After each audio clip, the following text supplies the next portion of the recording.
സ്നേഹപൂർവ്വം ശ്യാമ സീരിയലിൻ്റെ ലേറ്റസ്റ്റ് എപ്പിസോഡിൻ്റെ റിവ്യൂയിലേക്ക് എല്ലാവർക്കും സ്വാഗതം. അങ്ങനെ കൽപ്പനയും ഉർവശിയും കൂടി ആ ഉഴുന്നെല്ലാം മാട്ടി വല്ലാണ്ട് അവശരാകുവാണ് കേട്ടോ. അന്നേരം മുത്തശ്ശി പറയുന്നുണ്ട്, അതെ മോളെ രാധികയും പത്മിനി, ഇനി നമുക്ക് എല്ലാ ദിവസവും ഉഴുന്നും അതുപോലെ അരിയൊക്കെ ആട്ടിയെടുക്കേണ്ട ആവശ്യം വരുമ്പോൾ ഇവരെ തന്നെ വിളിക്കാം, ഇവരിനി അത് ഭംഗിയായി ചെയ്തോളും അല്ലേ. അന്നേരം ആദ്യമാകുന്നതും കൽപ്പനയും ഉർവശി ഞെട്ടുവാ. അയ്യോ മുത്തശ്ശി, ഇപ്പോൾ തന്നെ ഞങ്ങൾക്ക് തീരെ വയ്യ, കയ്യും നടുവൊക്കെ വേദന എടുത്തിട്ട് വയ്യാം. ഈ സമയം മുത്തശ്ശി വരണേ, അതൊന്നും സാരമില്ലെന്നേ, ഇങ്ങനെ ചെയ്ത് വരുമ്പോഴേക്ക് അതൊക്കെ ശീലമായിക്കോളും, ശരീരത്തിലെ വെറുതെ ഇരുന്നുള്ള ഈ പിത്തൊക്കെ ഒന്ന് ഇളകട്ടേന്നേ. സമയം കളയാതെ വേഗം നല്ലപോലെ അങ്ങ് അരച്ചെടുക്ക്, നല്ല പോലെ മുറുക്കി കറക്കുന്നേ. അങ്ങനെ പറഞ്ഞ് അവരെ കൊണ്ട് നല്ലപോലെ പണിയെടുപ്പിക്കുവാണ്. അത് കണ്ട് അവർ മൂന്നാളും ചിരിച്ചുകൊണ്ട് നിൽക്കുവാണ് കേട്ടോ. പിന്നീട് കാണിക്കുന്നത് ശ്യാമയുടെ വീടാണ്. ശ്യാമ അങ്ങനെ വീടിൻ്റെ വരാന്തയിൽ തന്നെ സോഫയിൽ ഇങ്ങനെ ചാരി റെസ്റ്റ് എടുത്തുകൊണ്ടിരിക്കുമായിരിക്കും. ഈ സമയത്തായിരിക്കും വരുൺ കാറിന് അങ്ങോട്ടേക്ക് എത്തുന്നത്. അങ്ങനെ കാറിൽ നിന്നും പുറത്തിറങ്ങിയ വരുണിനെ കാണുന്നതും ശ്യാമ പെട്ടെന്ന് തന്നെ അകത്തേക്ക് കയറി പോകാൻ തുടങ്ങുവാണ്. അന്നേരം വരുൺ പറയണേ, മാഡം ഒന്ന് നിന്നേ. നിൽക്ക് മാഡം, എന്താ പെട്ടെന്ന് ഓടിപ്പോകുന്നത്? അന്നേരം ശ്യാമ പറയണേ, അത് പിന്നെ വരുൺ, എനിക്ക് ഫിദയുമായിട്ടുള്ള ബന്ധം അറിയാവുന്നതാണല്ലോ, അതുകൊണ്ട് ഞാൻ ഫിദയെ ഒന്ന് കാണാൻ വേണ്ടി വന്നതാ. ആയിക്കോട്ടെ, ഫിദ മാഡത്തെ വിളിക്ക്, നമുക്ക് ഒരുമിച്ചൊന്ന് കണ്ട് സംസാരിക്കാം. എനിക്ക് നിങ്ങളോട് രണ്ടുപേരോട് ഒരു കാര്യം പറയാനുണ്ട്. വരുൺ ഇവിടെ നിൽക്ക്, ഞാൻ പോയി വിളിച്ചിട്ട് വരാം. വേണ്ടെന്നേ, മാഡം ഇവിടെ നിൽക്ക്, ഞാൻ വിളിച്ചോളാം. ഫിദ മാഡം. എന്തൊരു ശ്യാമ മാഡം, എന്തോ ഒരു ടെൻഷൻ പോലെ. ഈ സമയത്തായിരിക്കോട്ടോ അമൃത മാരുതിയും കൂടി അങ്ങോട്ടേക്ക് എത്തുന്നത്. അന്നേരം വരുൺ പറയണേ, അമൃത മാഡം ഉണ്ടായോ? ഫിദ മാഡം ഇവിടെ ഇല്ലേ?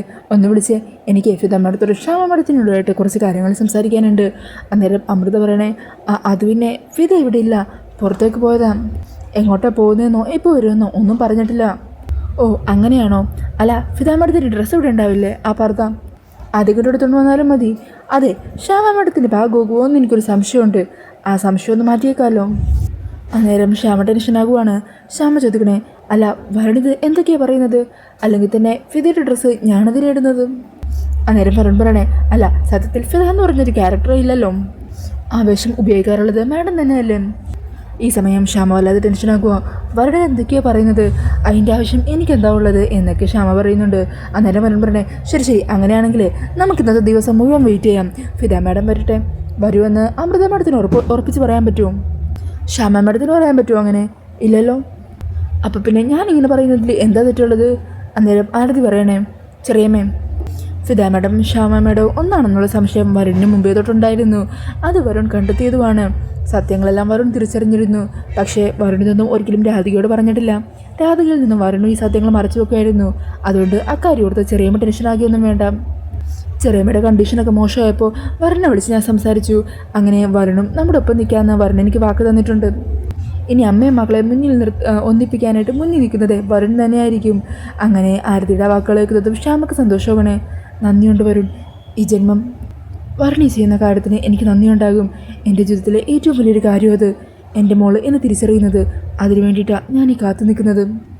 അന്നേരം വരുൺ ചോദിക്കുന്നുണ്ട്, അല്ല മാഡം, ഞാൻ ഒരൊറ്റ കാര്യം ചോദിച്ചോട്ടെ, മകളെ ഇത്രയധികം സ്നേഹിക്കുന്ന അമ്മ എന്തുകൊണ്ടാണ് അയാളുടെ മുമ്പിൽ ഇത്ര നാൾ മറഞ്ഞു നിന്നത്? എന്തുകൊണ്ടാണ് സ്വന്തം രൂപത്തിൽ രാധികയുടെ അരികിലേക്ക് വരാഞ്ഞത്? അതിൻ്റെ പിന്നിൽ എന്തോ ഒരു കാര്യമുണ്ട്, അതെനിക്കറിയാം. എന്താണെങ്കിലും മാഡം ഇനി വിഷമിക്കേണ്ട, നിങ്ങളെ രണ്ടാരെയും ഇനി ഒന്നിച്ച് ചേർക്കേണ്ടത് എൻ്റെ ഉത്തരവാദിത്വം കൂടിയാണ്. അത് ഞാൻ ഭംഗിയായിട്ട് തന്നെ ചെയ്തോളാം. രാധികേനെ കാര്യങ്ങളൊക്കെ ഞാൻ തന്നെ പറഞ്ഞ് മനസ്സിലാക്കിക്കോളാം. പക്ഷെ അതിനു മുമ്പ് എനിക്കൊരു മറ്റൊരു കാര്യം അറിഞ്ഞാൽ കൊള്ളാമെന്നുണ്ട്. ഇത്രയധികം രാധിക സ്നേഹിക്കുന്ന ഈ അമ്മ എന്തുകൊണ്ടാണ് രാധിക ജനിച്ചപ്പോൾ തന്നെ അയാളെ തെരുവിലേക്ക് വലിച്ചെറിഞ്ഞതെന്ന്, അതിൻ്റെ പിന്നിലെ കാരണം എന്താണെന്ന് എനിക്കറിയണം. അന്നേരം വരുണിനോട് ശ്യാമ പറയണേ, വരുൺ വരൂ എൻ്റെ കൂടെ. അങ്ങനെ പറഞ്ഞ് നേരെ അഖിലിൻ്റെ ഫോട്ടോകൾ ആ റൂമിലേക്ക് കൊണ്ടുപോകുക. എന്നിട്ട് ആ ഫോട്ടോ കാണിച്ചെടുത്തിട്ട് പറയണേ, ഇതാണ് എൻ്റെ ഭർത്താവ് അഖിൽ, രാധികയുടെ അച്ഛൻ. അഖിൽ സാർ ഒപ്പമുള്ള എൻ്റെ ജീവിതം സന്തോഷമുള്ള ജീവിതമായിരുന്നു. എനിക്ക് കിട്ടിയ ഭാഗ്യമായിരുന്നു എൻ്റെ അഖിൽ സാറ്. എൻ്റെ എല്ലാ ആഗ്രഹങ്ങളും എൻ്റെ കൂടെ നിന്ന് നടത്തി തരുന്ന സ്നേഹമുള്ള ഭർത്താവ്. ഞങ്ങളുടെ സന്തോഷമുള്ള ജീവിതം കണ്ടിട്ട് ആ സന്തോഷമില്ലാതാക്കാൻ ചുറ്റിലുള്ള പല ശത്രുക്കളും ശ്രമിച്ചിട്ടുണ്ടായിരുന്നു. ഞാൻ എൻ്റെ രാധിക മോളെ വയറ്റി ചുമന്നുകൊണ്ട് നടന്ന സമയത്ത് എൻ്റെ കുഞ്ഞിനെ ഇല്ലാതാക്കാൻ പല ശ്രമങ്ങളും നടത്തി. അതിൽ നിന്നെല്ലാം തലനാരിഴക്കാൻ ഞാൻ രക്ഷപ്പെട്ടത്. അങ്ങനെ പ്രസവ സമയം എടുക്കാറായപ്പോൾ വേദന കൊണ്ട് പൊളഞ്ഞ എന്നെയും കൊണ്ട് അഖിൽ സാറും അമൃതെടുത്തിയും ആദിത്യൻ ചേട്ടനും എല്ലാവരും കൂടി ചേർന്ന് ഹോസ്പിറ്റലിലേക്ക് കൊണ്ടുപോയതാ. എന്നാൽ ശത്രുക്കൾ അവിടെ ഞങ്ങളുടെ പിന്നാലെ എത്തി. അങ്ങനെ ശത്രുക്കളുടെ കയ്യിൽ നിന്നും എന്നെ എൻ്റെ കുഞ്ഞിനെ രക്ഷിച്ചുകൊണ്ട് അഖിൽ സാറ് ഒരു കാട്ടു സ്ഥലത്തേക്ക് പോയി. അവിടെ വെച്ച് എൻ്റെ പെയിൻ വല്ലാതെ കൂടി. അങ്ങനെ അവരുടെ കണ്ണിൽ പെടാതെ ഒരു ചെറിയൊരു വീടിൻ്റെ ഉള്ളിലേക്ക് അഖിൽ സാർ എന്നെ കൊണ്ടുപോയത്. അവിടെ വെച്ച് ഞാൻ പ്രസവിച്ചു. എൻ്റെ രാധികമോളെ ഞാൻ പ്രസവിച്ചു. അവളുടെ കഴുത്തിൽ രാധാകൃഷ്ണൻ്റെ ലോക്കറ്റും ഞാനൊന്ന് അണിയിച്ചു കൊടുത്തു.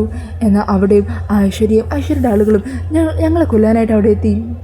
അവരുടെ കയ്യിൽ നിന്ന് ഞങ്ങളെ രക്ഷിക്കുന്നതിനിടയിൽ എൻ്റെ കൺമുമ്പിൽ വെച്ച് തന്നെ അവരുടെ ആളുകൾ എൻ്റെ അഖിൽ സാറിനെ കുത്തിക്കുന്നു. പിന്നീട് അവർ എന്നെ ബോധം കെടുത്തി എൻ്റെ മോളെ എൻ്റെ കയ്യിൽ നിന്ന് തട്ടിയെടുത്തുകൊണ്ട് പോയി. എല്ലാം നഷ്ടപ്പെട്ട ആ രാത്രി. അങ്ങനെ അന്ന് നടന്ന സംഭവങ്ങളെല്ലാം ഡീറ്റെയിൽ ആയിട്ട് എന്നെ വരുണിനോട് പറയുവാണ്ടോ. അതിനുശേഷം തൻ്റെ കുഞ്ഞിനെ ഐശ്വര്യയെ തടങ്കലിൽ വെച്ചിരിക്കുകയാണെന്ന് ശ്യാമ മനസ്സിലാക്കി ഐശ്വര്യയോട് കുഞ്ഞിനെ വിട്ടുതരാൻ കരഞ്ഞ് കാലുപിടിച്ച് അപേക്ഷിക്കുന്നതും പകരമായിട്ട് ഐശ്വര്യ കുഞ്ഞിൻ്റെ പേരിൽ അഖിലിൻ്റെ അച്ഛനും അമ്മയും എഴുതി വെച്ച സ്വത്തുക്കളെല്ലാം തൻ്റെ പേരിലേക്ക് തരണം എന്നുള്ള ആവശ്യം പറഞ്ഞതും ഒക്കെ ശ്യാമ വരുണിനോട് പറയുവാണ്. അങ്ങനെ ഐശ്വര്യയുടെ ആവശ്യപ്രകാരം കുഞ്ഞിൻ്റെ പേരിൽ എഴുതി വെച്ച എല്ലാ സ്വത്തുക്കളും ഐശ്വര്യക്ക് തിരികെ എഴുതി കൊടുക്കുവാണ് ശ്യാമ. അതിനുശേഷം ഐശ്വര്യ കുഞ്ഞിനെ ഏൽപ്പിച്ച ഓർഫണേജിലേക്ക് ഐശ്വര്യയുടെ ഒപ്പം പോകുന്നുണ്ട്. അങ്ങനെ സിസ്റ്ററിൻ്റെ ഒപ്പം കുഞ്ഞിനെ കിടത്തിയിരിക്കുന്ന റൂമിലേക്ക് പോകുമ്പോഴേക്കും ആ കുഞ്ഞിനെ അവിടെ കാണുന്നില്ല കേട്ടോ. അങ്ങനെ അതറിഞ്ഞ് ശ്യാമ തകർന്നു പോകുവാണ്. ഇതേ സമയം തന്നെ ഐശ്വര്യ ആളുകൾ ഏർപ്പാടാക്കി അവിടെ നിന്നും കുഞ്ഞിനെ മാറ്റാൻ പറഞ്ഞിട്ടുണ്ടായിരുന്നു. അങ്ങനെ ആ കുഞ്ഞിനെ എങ്ങോട്ടെങ്കിലും കൊണ്ടുപോയി കൊന്നു കളഞ്ഞേക്കാൻ പറഞ്ഞ് ഒരാൾക്ക് ആവശ്യമായിട്ടുള്ള പണവും കൊടുത്തിട്ടുണ്ടായിരുന്നു. എന്നാൽ ആ കുഞ്ഞിനെ കൊല്ലാൻ അയാൾക്ക് മനസ്സ് വന്നില്ല. അയാൾ അങ്ങനെ ആ കുഞ്ഞിനെ കൂടയിലാക്കി പുഴയിലേക്ക് ഒഴുക്കി വിട്ടു. അവിടെ നിന്നാണ് ദേവനാരായണൻ തിരുമേനിക്ക് രാധികയെ കിട്ടുന്നത്. അങ്ങനെ തൻ്റെ മോളെ തനിക്ക് നഷ്ടപ്പെട്ട ആ കഥകൾ മുഴുവൻ വരുണിനോട് പറയുവാണ്. അതറിയുന്നതും വരുണും വല്ലാത്ത സങ്കടം തോന്നുവാണ്. ഈ സമയം ശ്യാമ ചോദിക്കണേ, ഇതിൽ എവിടെയാ അമ്മ എന്ന നിലയിൽ ഞാൻ തെറ്റ് ചെയ്തിരിക്കുന്നത്? വർഷങ്ങളോളം ഞാൻ അലഞ്ഞു എൻ്റെ മോളെ കണ്ടെത്താനായിട്ട്. അവസാനം വർഷങ്ങളുടെ കാത്തിരിപ്പിൽ ഞാൻ അവളെ കണ്ടെത്തി. അന്നേരം ശത്രുക്കളും എൻ്റെ മോളുടെ പിന്നാലെ തന്നെ കൂടിയിരുന്നു. അവർക്ക് മുമ്പിൽ നിന്ന് എൻ്റെ മോളെ രക്ഷിക്കാൻ എനിക്ക് ഈ ഒരു വേഷം സ്വീകരിക്കുകയല്ലാതെ മറ്റൊരു മാർഗ്ഗവും ഇല്ലായിരുന്നു.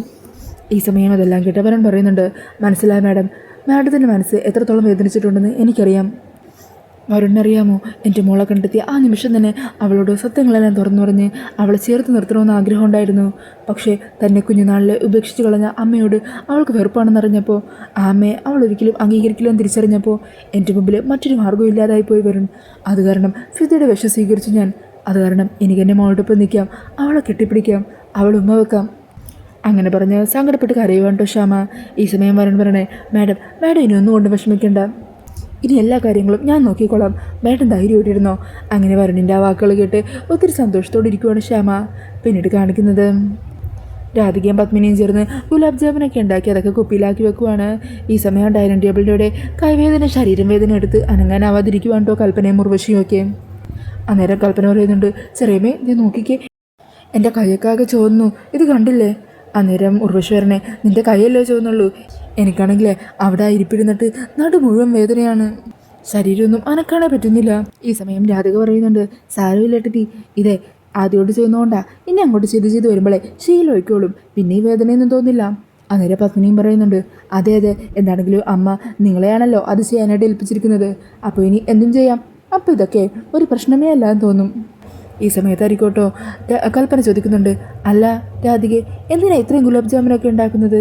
അന്നേരം രാധിക പറയണേ, ഇത് നമുക്കെല്ലാവർക്കും കഴിക്കാനായിട്ട്, പിന്നെ കുറച്ച് ഫിദ മാഡത്തിനും കൊടുക്കണം. ഓ അത് ശരി, അപ്പോൾ ഇവിടെ നിന്ന് ഫിദ മാഡത്തിൻ്റെ വീട്ടിലേക്കും കള്ളക്കടത്തൊക്കെ ഉണ്ടല്ലേ?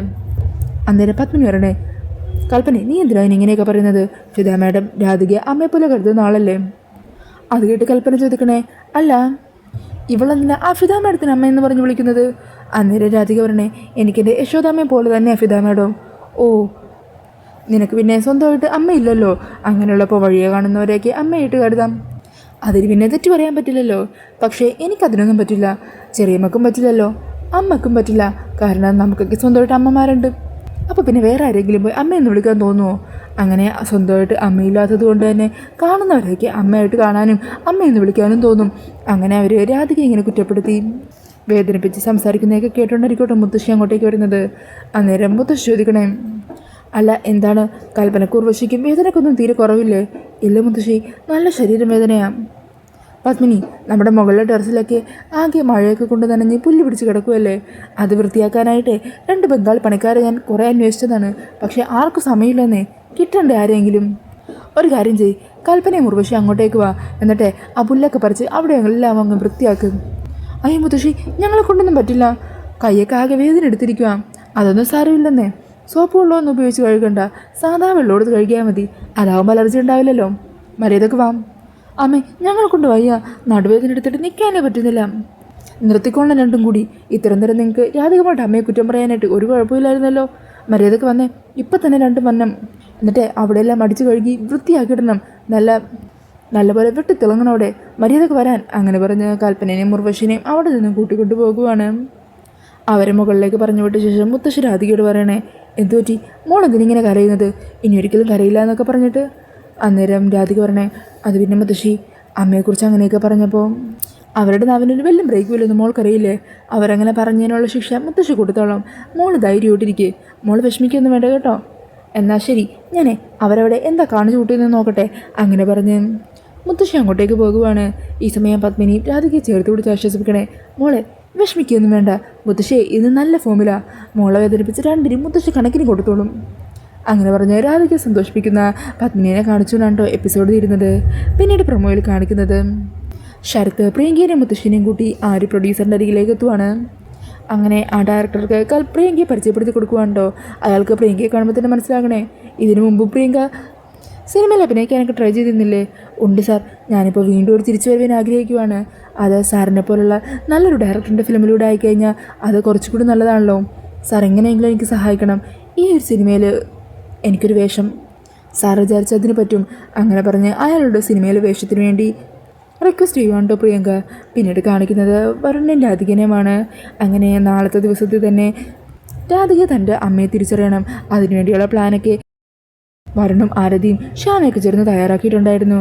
അന്നേരം രാധികയോട് വരുൺ പറയണേ, അതെ നാളെ ഇവിടുത്തെ ഒരു ക്ഷേത്രത്തിലുണ്ടല്ലോ ഒരു പാട്ടുകാരി വരുമെന്നാണ് പറഞ്ഞു കേൾക്കുന്നത്.